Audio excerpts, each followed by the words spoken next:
One very pertinent issue that is confronting the state government and the people as a whole is the indigenous status.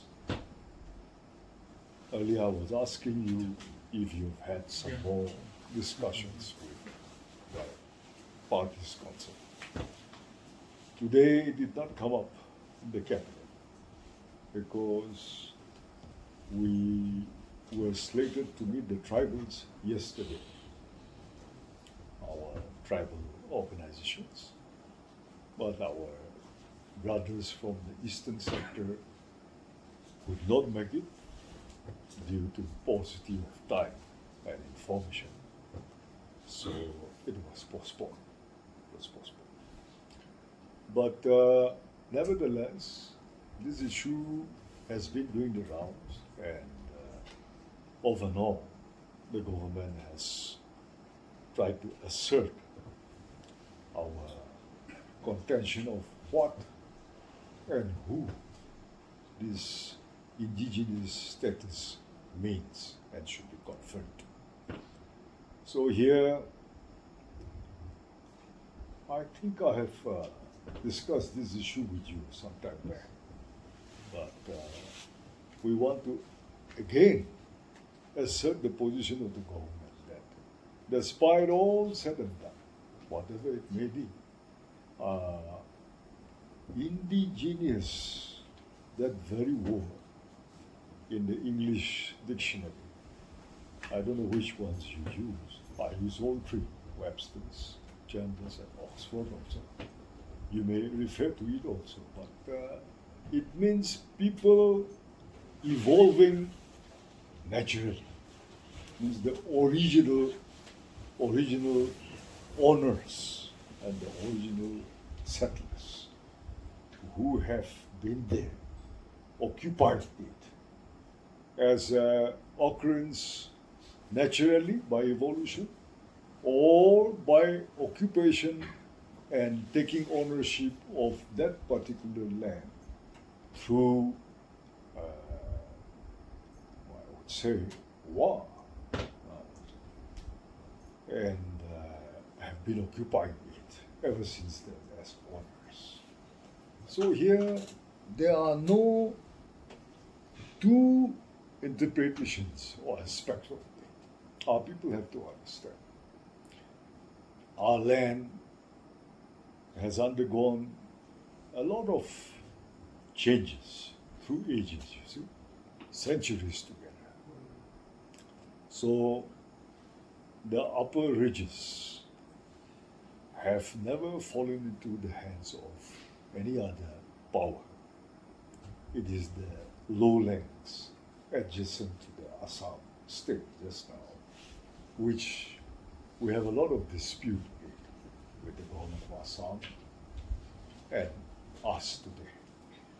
Here, there are different interpretations and versions that those, especially the 4 sub-tribes who have come to be a part of the scheduled tribes in our state, started claiming as indigenous citizens of the state.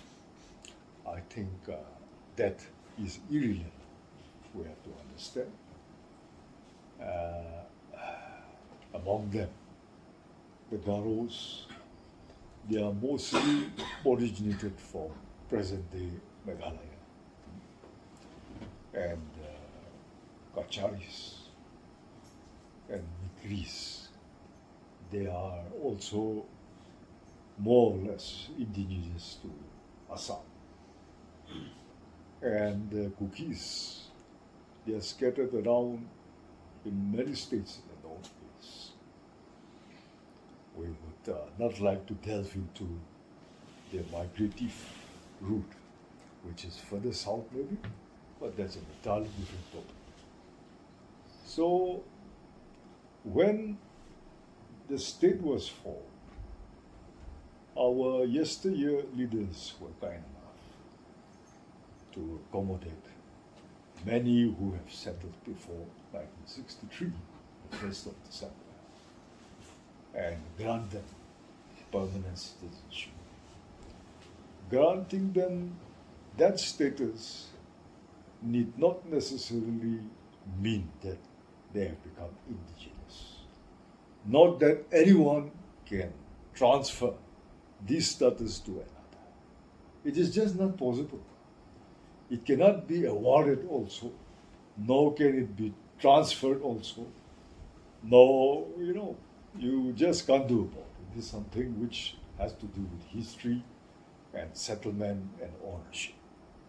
So today, when we, the government, have said that in order to implement the register of indigenous inhabitants of Nagaland, because following that we have so many other social political problems, like granting of inner line permits, implementing it strictly, and also the indigenous certificates, along with it, the permanent residence certificate, and all others that is to do with the citizenship of the state. But for more than 60 years, we have not been strict on trying to differentiate and segregate who are indigenous, who are not. So today, the government of the day, under our Chief Minister, Dr. Rio, I think have resolved, in fact, that it is it's about time that we start getting down to the smallest details, so that the confusion among us will not be carried beyond our generation, our present day. And there will be clarity on all fronts, and it will be efficient for the government and the administration to start implementing the policies of the present day government. That is how, when the government had given time for the other tribes to have a revision of the enumeration, to write down the names and families of those who have settled here before 1963, instead of cooperating with the government and taking the opportunity, they have started rebelling and challenging the government's order for enumeration of their citizens here in the state. So they have dragged the government to court and have said that the revision should not take place like other Naga tribes whose enumerations are not taking place.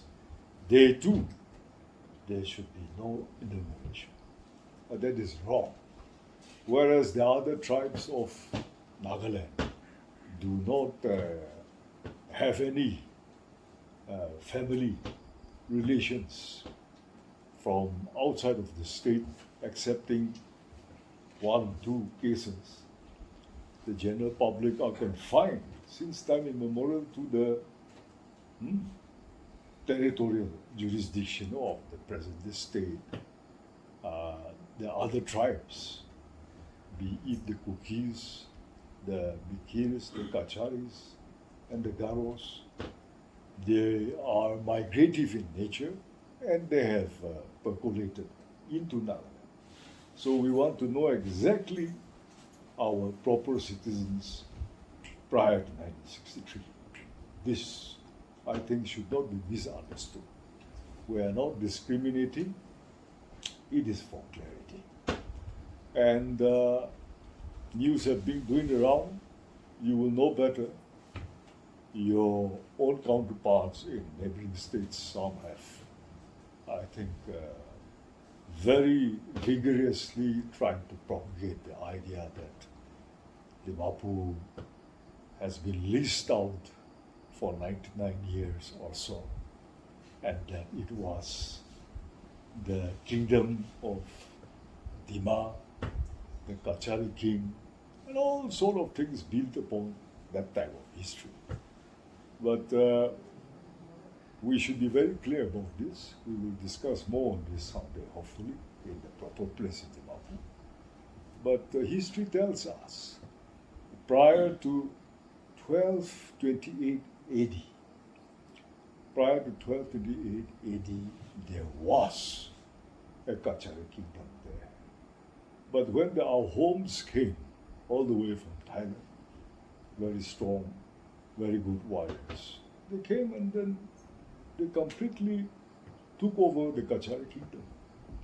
So, ever since 1228, Kachara king, the monarch and their people have already abandoned their own kingdom and has gone to what you call today as North Kachara and Sea Hills, Afro.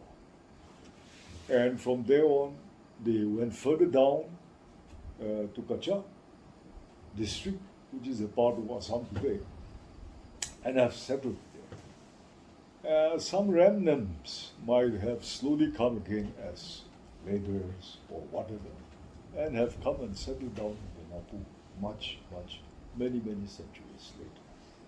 So after them, you see, 1228, then came our homes after that.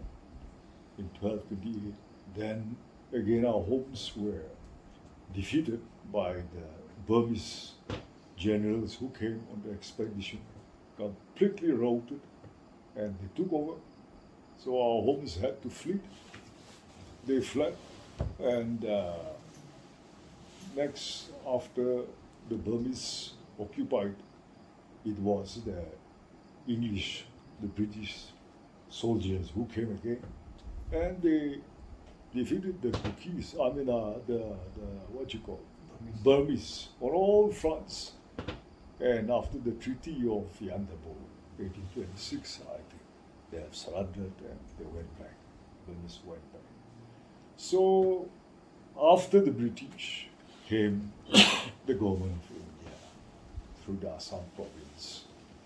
And it was during British India that Naga Hills was established in 1866. Prior to that, they had already established a subdivision. So we were already being administered partly by the Englishmen who first set foot in our land. And the administrative structure arrived then. So power keeps changing hands, you see, authority keeps changing. So in about 700 to 800 years plus, how can the occupants of those era come and say today that they are the indigenous citizens of them once they came? And that is completely irrelevant. It was once upon a time. But if you study history, in so many instances in the world, there were empires who have conquered different parts, like you say, Mongolia. What about their king, their empire, Genghis Khan, who had the mightiest and largest empire in the world ever seen. It extended up to Eastern Europe. Yeah, you look at that. Now, supposing they are to claim on the basis of history that those are theirs, who would agree? After all, in due course of time, they have again receded. Or, for that matter, the Greater India. The Greater India was today what you call Pakistan. You have Bangladesh. You have even a portion of Afghanistan and so many others. Now, if they claim on the basis of history that they are the indigenous people, who would agree? Time changes, power keeps changing hands, and so that is how history is. Today, I think we should be clear about those things. We will delve more into it, but we wish that people do not get agitated nor rebel against the government's policies, and hope in cooperation so that we will have peace on all fronts and understanding. CM has mentioned about this issue on several occasions that these four tribes has to listen to the government. So Absolutely. if they continue to rebel like this, is the Nagaland Legislative Assembly has the power to take away the status that has been granted to them.